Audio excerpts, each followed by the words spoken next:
اعوذ باللہ من الشیطان الرجیم بسم اللہ الرحمن الرحیم۔ محترم سامعین، السلام علیکم ورحمۃ اللہ وبرکاتہ۔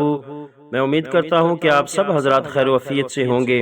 اللہ رب العالمین کی بارگاہ میں دعا ہے اللہ رب العزت ہم سب کو اپنے حفظ و امان میں رکھے، ہم سب کے ایمان اور جان کی حفاظت فرمائے۔ محترم المقام سامعین، 26 رمضان، 27ویں شب، لیلۃ القدر، انا اعطیناک الکوثر، قرآن کی اس چھوٹی سی سورت کا انتہائی آسان وظیفہ، شب قدر کا بڑا وظیفہ آج میں آپ کی خدمت میں پیش کروں گا۔ آج ماہ رمضان کی 26 تاریخ ہے، ہفتے کا دن ہے، اور کہتے ہیں کہ جو بندہ رمضان کے مہینے میں 26 تاریخ کو صرف ایک تسبیح پڑھ لیتا ہے، اس کے پورے سال کے دن پھر جاتے ہیں۔ یہ تسبیح سارے نصیب کھول دیتی ہے۔ رمضان کی 26 تاریخ ہے، آج کے دن یہ وظیفہ بتائے گئے طریقے سے جو بھی پڑھے گا، رب کریم پورا سال کی رحمتوں برکتوں سے اس کو مالا مال فرما دے گا۔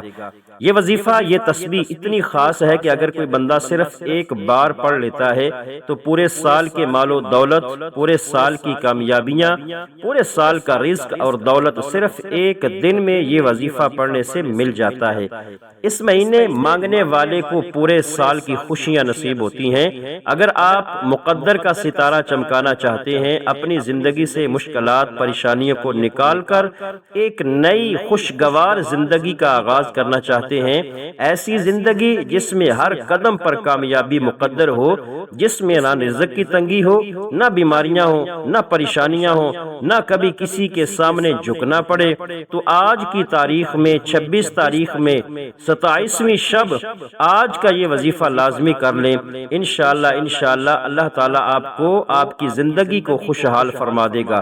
آج میری تمام بہنوں، بھائیوں، بیٹیوں، ماؤں سے گزارش ہے کہ رمضان المبارک کی 26 تاریخ ہفتے کا دن 27ویں شب ہے، شب قدر ہے۔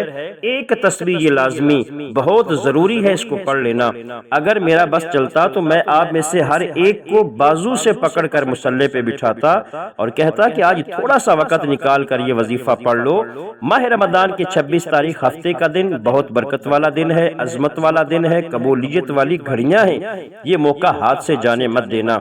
آج اگر 26 تاریخ ہفتے کو لاپرواہی سے گزار دیا، دنیا کے کام میں مصروف رہ کر گزار دیا، شاپنگ میں جا کر یہ وقت گزار دیا، پورے سال کا پچھتاوا مقدر ہو جائے گا۔ اور اگر چند منٹ نکال کر یہ تسبیح پڑھ لی تو رب کریم پورے سال کے نصیب کو چمکا کے رکھ دے گا، پورے سال کی خوشیاں آپ کی جھولیوں میں ڈال دے گا۔ بڑا بدبخت، بڑا بدقسمت ہے وہ انسان جو آج چند منٹ نکال کر یہ وظیفہ نہیں پڑھتا۔ آپ کو جو بھی کام ہے، آپ کو جو بھی کرنا ہے، آپ کر لیں، اپنی مرضی سے کر سکتے ہیں، لیکن 1 یا 2 منٹ نکال کر اللہ رب العالمین کے لیے آپ لوگ اس عمل، اس وظیفے کو بالخصوص کر لیجئے گا۔ جو بھی شخص یہ وظیفہ میرے بتائے گئے طریقے سے کرے گا، انشاءاللہ آج کے دن، ہفتے کے دن یہ وظیفہ پڑھے گا، یہ وظیفہ صرف 7 بار پڑھنے سے 7 آسمانوں اور زمینوں کا رزق آپ کے قدموں میں آ جائے گا۔ اللہ تعالیٰ آپ کو جیسے جیسے ضرورت ہوگی زیادہ رزق عطا کرتا رہے گا۔ ماہ رمضان کا مہینہ دیکھتے ہی دیکھتے اپنے اختتام کو پہنچ رہا ہے، 26واں روزہ ہے، ہفتے کا دن ہے۔ سورہ کوثر کا یہ خاص وظیفہ جس گھر میں پڑھ لیا جائے گا، اور عورت جس کا بھی نام لے کر اس عمل کو پڑھیں گی، اس کے مقدر کا ستارہ چمک جائے گا، اس گھر کا بچہ ارب پتی بن جائے گا، اس گھر سے فقر و فاقوں کا، غربتوں کا، تنگ دستیوں کا، پریشانیوں کا، مصیبتوں کا، رکاوٹوں کا ہمیشہ ہمیشہ کے لیے خاتمہ ہو جائے گا۔ ماہ رمضان کا مہینہ ہر کسی کے لیے برکت بن کر، رحمت بن کر آتا ہے۔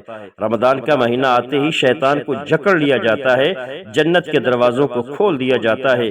رمضان کے مہینے میں ہر گھڑی میں خوشیاں، رحمتیں، برکتیں آ جاتی ہیں۔ رمضان کے مہینے میں ہر گھر کا رزق بڑھا دیا جاتا ہے۔ آج مانگنے کا دن ہے، رب کریم کا مبارک مہینہ ہے، اللہ رب العالمین کی پسند کا مہینہ ہے۔ آج اس موقع کو ضائع نہ کرنا۔ میں وقت کی نزاکت کو مد نظر رکھتے ہوئے آج اس عمل کی طرف میں آپ کو لے کے چلتا ہوں۔ اس سے پہلے اگر آپ اس چینل پر نئے ہیں تو آپ نے اس چینل کو ابھی تک سبسکرائب نہیں کیا ہے تو ابھی اس چینل کو سبسکرائب کر لیں، کیونکہ ایسے بہت سارے وظائف میرے چینل پر موجود بھی ہیں اور بہت سے اعمال اور وظائف میں روزانہ کی بنیاد پر آپ کے حوالے کرتا رہوں گا۔ محترم سامعین، 26 رمضان ہفتے کے دن کسی بھی وقت کسی بھی نماز کے بعد باوضو مصلی پر بیٹھ جانا ہے۔ کوئی بھی آپ درود پاک پڑھ لیں جو آپ کو آسان لگے،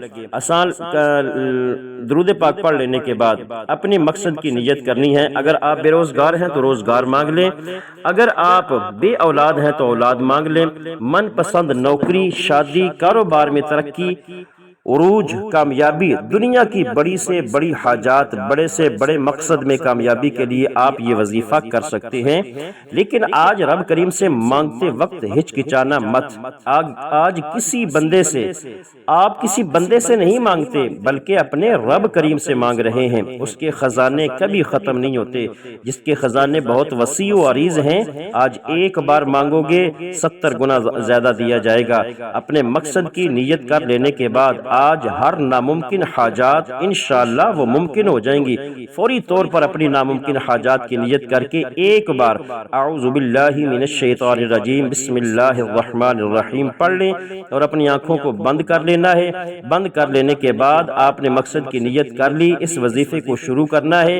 ایسا وظیفہ بگڑے کاموں کو سنوارنے والا، مشکلاتوں کو ہٹانے والا، پریشانیاں ختم ہو جاتی ہیں، بندشیں ٹوٹ جاتی ہیں۔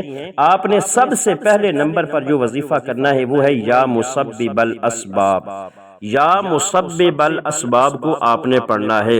یا مسبب الاسباب کو آپ نے کس انداز میں کرنا ہے، کس ترتیب سے پڑھنا ہے؟ یہ ایسا وظیفہ ہے، اس وظیفے کے کرنے سے بگڑے کام سنور جاتے ہیں۔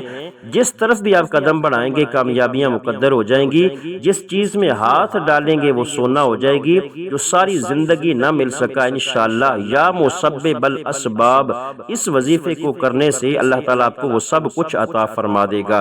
محترم سامعین، آپ نے یا مسبب الاسباب کو 11 بار پڑھنا ہے۔ ہاتھوں کی انگلیوں پر پڑھ لیں یا تسبیح کے دانوں پر پڑھ لیں، انشاءاللہ یہ 11 بار آپ نے پڑھ لینا ہے۔ اس کے پڑھنے سے ہر طرح کی پریشانیوں کا خاتمہ ہو جائے گا۔ آپ نے یقین کامل کے ساتھ یہ وظیفہ پڑھ لینا ہے۔ اس کے بعد محترم سامعین، جو دوسرے نمبر پر آپ نے وظیفہ پڑھنا ہے، دھیان سے سنیے گا، وہ اللہ تعالیٰ کے صفاتی نام ہیں، وہ اللہ تعالیٰ کے بڑے ہی بابرکت نام ہیں۔ آپ نے صرف ایک مرتبہ سچے دل سے، صدقے دل سے ایک سانس میں آپ نے یا کریم پڑھنا ہے۔ ایک سانس میں اپنی نیت کو آپ نے ذہن میں رکھ کر یا کریم یا اللہ، یا کریم یا اللہ، یا کریم یا اللہ، ایک سانس میں 7 بار آپ نے پڑھنا ہے۔ 7 بار اس کو آپ نے پڑھ لینا ہے ایک سانس میں۔ اس طرح آپ نے 4 سانسوں میں 28 مرتبہ پڑھنا ہے۔ ایک سانس میں 7 مرتبہ، پھر ایک سانس میں 7 مرتبہ، پھر ایک سانس میں 7 مرتبہ، ایسے آپ نے 28 بار اس لفظ کو، ان اللہ تعالیٰ کے ناموں کو پڑھنا ہے۔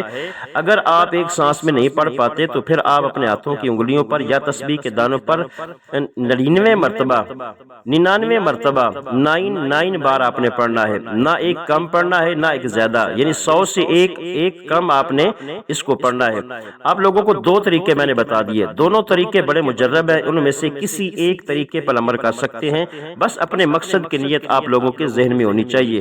اب آپ نے جو تیسرے نمبر پہ وظیفہ کرنا ہے، 2 وظائف میں نے آپ کی خدمت میں عرض کر دی ہے، یا اللہ یا کریم، اور ایک وظیفہ درود پاک کے بعد آپ نے جو پڑھنا ہے وہ بھی ذکر کر دیا۔ اب تیسرے نمبر پر آپ نے جو وظیفہ کرنا ہے وہ وظیفہ آج کے اس وظیفے کی جو ریڑھ کی ہڈی ہے وہ ہے یا ذل جلال والاکرام۔ یا ذل جلال والاکرام اللہ پاک کا وہ مبارک نام ہے جو کہ عرش معلیٰ پر بھی لکھا ہوا ہے۔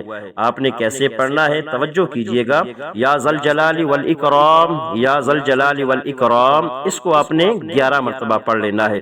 اس کے بعد محترم سامعین، آپ نے جو وظیفہ کرنا ہے وہ ہے اس کے فوراً بعد یا ذل جلال والاکرام 11 بار پڑھ لینے کے بعد فوراً آپ نے سورہ کوثر پڑھنی ہے۔ سورہ کوثر کتنی پڑھنی ہے اور کس انداز میں پڑھنی ہے؟ اگر کسی کو زبانی یاد ہے تو وہ زبانی پڑھ لے، اگر دیکھ کے پڑھنی ہے تو دیکھ کے پڑھ لے۔ سورہ کوثر کو آپ نے 3 بار پڑھنا ہے، سورہ کوثر کو 3 بار پڑھنا ہے، پھر اس کے بعد آپ نے سورہ اخلاص پڑھنی ہے۔ سورہ اخلاص کو بھی آپ نے کس انداز میں، کتنی تعداد میں؟ سورہ اخلاص کو بھی آپ نے 3 بار ہی پڑھنا ہے اور بسم اللہ کے ساتھ پڑھنا ہے۔ جب 3 بار سورہ کوثر، 3 بار سورہ اخلاص پڑھ لیں، اس کے بعد ایک بار درود پاک پڑھ لیں جو آپ نے شروع میں پڑھا تھا۔ اب آپ کا جو آج کا وظیفہ ہے وہ مکمل ہوگا، وہ مکمل ہو گیا۔ اب رب سے انعامات لینے کا وقت ہے۔ اب آپ ہاتھ اٹھا کر جو دعا کریں گے، آپ کی دعا انشاءاللہ اللہ تعالیٰ قبول اور منظور فرمائے گا۔ انشاءاللہ جو مانگیں گے، جتنا مانگیں گے، جیسا جائز مانگیں گے، میرے رب کی ذات ضرور عطا فرما دے گا۔ اس وظیفے کو کرتے وقت ایک چیز کو دھیان میں ضرور رکھنا ہے، جو آپ کی حاجت ہے، جو آپ کا مقصد ہے، وہ آپ کے ذہن میں ہو، آپ کے تصور میں ہو۔ آپ لوگ اس مقصد کے لیے یہ وظیفہ پڑھ رہے ہیں۔ جب آپ لوگوں کا مقصد آپ کے ذہن میں ہوگا، اللہ پاک اس مقصد میں آسانیاں فرماتا جائے گا اور اس مقصد کے اندر آپ کو کامیاب و کامران فرمائے گا۔ اللہ پاک بے شمار آپ کے لیے آسانیاں کرتا رہے گا۔ امید کرتا ہوں ویڈیو آپ کو اچھی لگی ہوگی۔ وظیفہ جو بتایا وہ امید ہے سمجھ میں آ گیا ہوگا۔ سارے اچھے اچھے نام میرے رب کے لیے ہیں، ساری اچھی صفات میرے رب کے لیے ہیں جو تمام جہانوں کا پالنے والا ہے۔ اس رب کریم کا کوئی ایک نام کمنٹ سیکشن میں ضرور لکھیے گا۔ حصول برکت اور ثواب کی نیت سے انشاءاللہ پھر ملاقات ہوگی ایک نئی ویڈیو، ایک نئے وظیفے کے ساتھ۔ تب تک کے لیے اپنے بھائی کو اجازت دیں۔ السلام علیکم ورحمۃ اللہ وبرکاتہ۔